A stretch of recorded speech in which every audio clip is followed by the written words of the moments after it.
Mabuhay mga Pilipino! Ako po si Rebecca Rain Eltalde. Halika't tungayin natin ngayong araw at tuklasin ang kwento ng isang imperyong tinatawag na dakilang tagumpay. Ito ang imperyong Srivijaya. Ang Srivijaya ay nagsimula bilang isang malakas na lungsod estadong Buddhist. Ang Srivijaya ay galing sa salitang Sanskrit na ibig sabihin nito ay dakilang tagumpay o dakilang pagsakop. Umunlad ito bandang ika-6 na siglo at tumagal ito hanggang ika-13 na siglo. Ang kabisera nito ay Palembang na matatagpuan sa timog silangan dalampasigan ng Sumatra. Kung titingnan naman natin sa mapa, sobrang lawak ng impluwensya nila mula Sumatra hanggang Malay Peninsula. Lumawak pa lalo ang kapangyarihan ng Srivijaya sa ilalim ng pamumuno ni Jayanasa.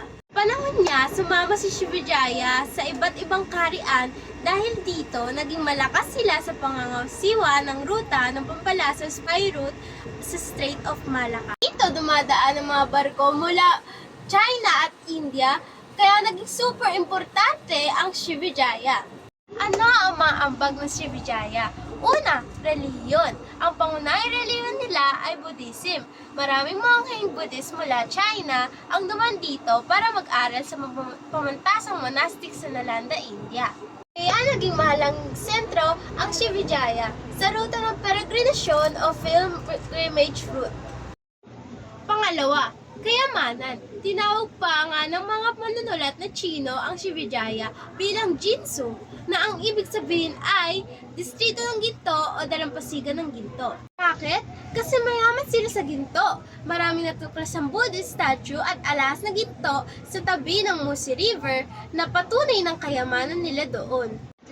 Kalakalan. Sila ang nagkontrol sa kalakalan sa pagitan ng China at India. Pero bakit bumagsak ang isang kasing lakas ng imperyo?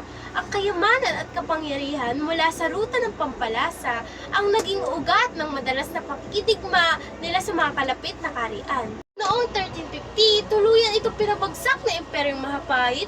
Kahit bumagsak sila, ang pamana ng Srivijaya ay buhay pa rin. Sila ang nagpatunay na kaya maging sentro ng kalakalan, relihiyon at kultura ang Southeast Asia. At sila rin ang nagdala ng Budismo sa ating relihiyon. Dito nagtatapos ang kwento ng Imperyong Srivijaya, ang imperyong dakilang tagumpay. Sana ay may bago kayo natutunan. Kung nagustuhan niyo ang aking pag-uulat, ay maaaring pakipindot ang like and subscribe. Hanggang sa muli, paalam!